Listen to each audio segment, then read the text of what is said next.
If you've got a couple thousand leads that are sitting in your ShareSend account that you've never followed up with, this one's for you. I'm going to show you exactly how I'd wake them up. But first, the thing that most agents do here is like the fastest way to send your email straight to spam. So like stick with me here because the order that you do this, it matters. It does matter. So we'll get into that. So this is what I hear on about every call I have with a client. Somebody sends it for a CRM, imports the whole database. I had somebody I talked to the other day had 2,800 leads, and then life happens. They get busy, and those leads just sit there, never touched, and it's basically an expensive contact list. So we're going to tackle this. Let me back up. So you can think of your CRM in two different workflows, if you will. There's the leads you already have. That's going to be what we're going to be referring to today, your dead database. And then there's the leads you keep getting on a recurring basis. That's your ongoing, like regular occurring lead generation, right? And you set these up completely differently. You set up the new lead generation first. That's easy. Your new leads are taken care of with a quick automation assignment at the lead flow in ShareSend. Super easy. So once that's running, then we're going to work the pile. That's what we're going to talk about today. The pile. I always call it the pile of leads, the list of leads, whatever you want to call it. The database you have that you're bringing into your CRM that you want to wake up. We're calling it the dead database, but they're not dead. So let's talk about that for a second. They're mostly just cold.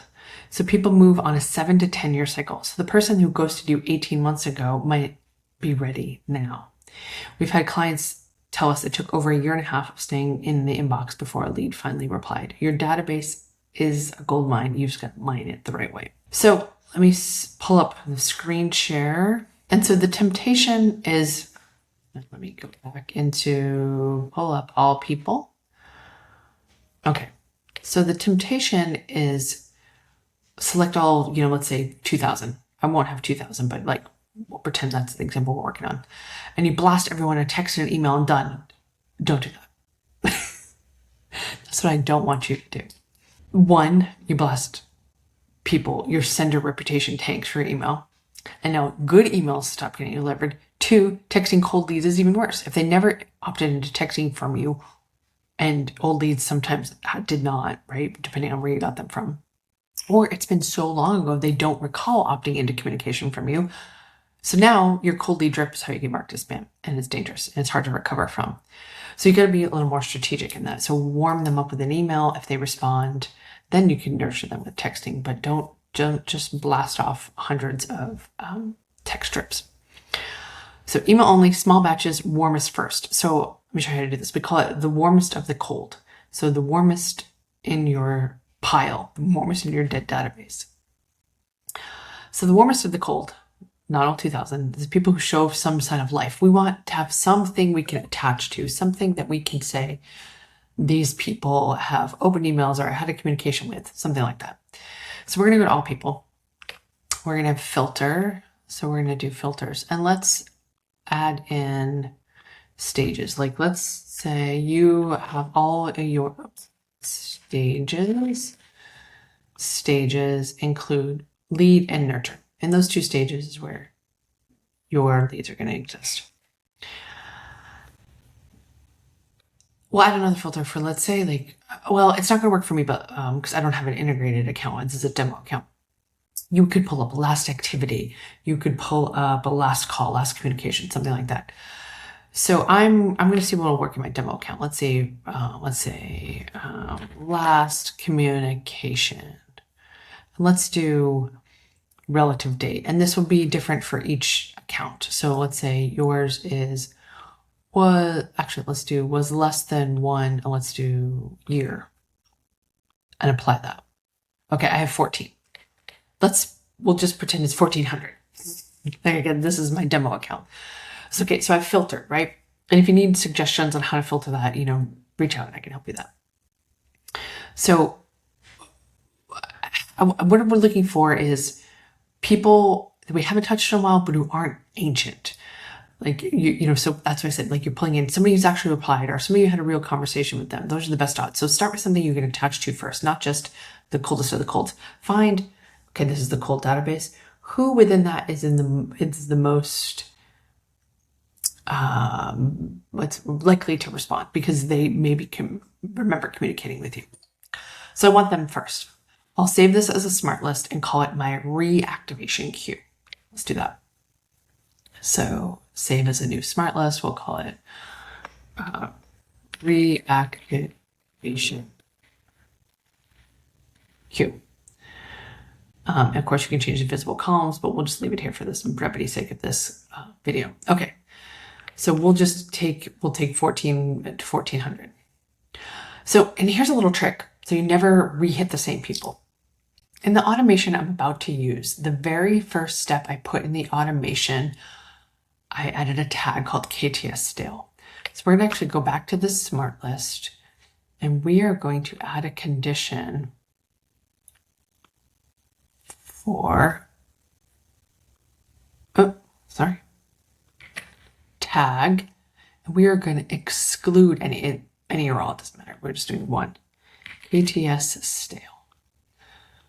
So I want to apply that. So that's nobody yet. I want to update the smart list. So now what's going to happen, the second that somebody gets started on my stale sequence, that tag gets added to them, they will not be on this list. So they'll drop off this list automatically. The list keeps itself clean, if you will, and you just work from the top to the bottom. And once you get through this list, you can then create the next one. So then you would change the filter to last communication was more than a year ago, but less than 2. You see what I mean? We won't get too far into the weeds. I just want to show you how you make this a little nuanced. Okay, so now we're going to start with a small batch. You would do 100, let's say, but I'm going to do 2, right? Because I don't have as big of a batch as you. So what I'm going to do is you would select them all, but I'm going to just have a small percentage, right? We're pretending this 1400 was, or this 14 was 1400. So let's do 2. Okay, so I have 2 people selected. You were going to do a bulk action and you were going to apply automation. And ours is called KTS stale. I'm going to stop here and explain this again. You'll notice it says text, so that's the text version. I don't want to use that one. I want to use just our email version. We talked about this a second ago. So the coldest, easiest way to knock out and send out some communication and see who replies, see who's answering you. And this, by the way, I want to reference the content that's in the stale automation for a second here. This isn't the hey, I got your information, new lead message. That makes no sense to anyone from 6 months, 8 months, 2 years ago. The stale drip opens with something more like, has your timeline changed? It acknowledges time has passed, and that's actually what gets replies because it's relevant to where they are in the journey. Then space it out. So, do 100 today, do 100 next week, do 100 every week, something like that. Slow is the whole point. It protects your deliverability, and it means you can actually keep up with the people who reply back. That's another reason. So let's hit apply. Because when we'll talk about that. But hit apply, then we'll talk about replies. Okay, so we're going to hit stale. Yep, we're going to apply that automation. And you'll notice I'm down to 12 people. Because what happened? Those 2 that I applied the automation to now have this tag KTS stale, so they are not going to be on this list. So if you scaled this up, if you did 100, those 100 people would fall off. If you did, 100 out of 1,000 or 1,400 or 2,000. Now you come back to this list next week. I'll show you, we'll go back and just look for those. Oops, I'll filter for that tag and I'll show you those people are still there, right? They just now include KTS stale. Apply filter. See, there's the 2, Uncle Rico and Jack Clark. So because they have that tag on there, they didn't qualify for my smart list. That is the reactivation queue. See how that works? It works great. Okay, so when someone does reply, 2 things happen. The automation stops, so then you can take over. Like let's say, yeah, my timeline has changed. I'm ready to list now. Now you're engaged. You move them into the nurture stage, which will kick off. This is how we set it up, depending on how you set up your automations. When you move them into a nurture stage based off that conversation, they'll start a nurture drip. Let me stop my screen share. So that's the whole play. You don't spam anyone, you don't burn your domain, and turn this dead list into a slow, steady trickle of real conversations.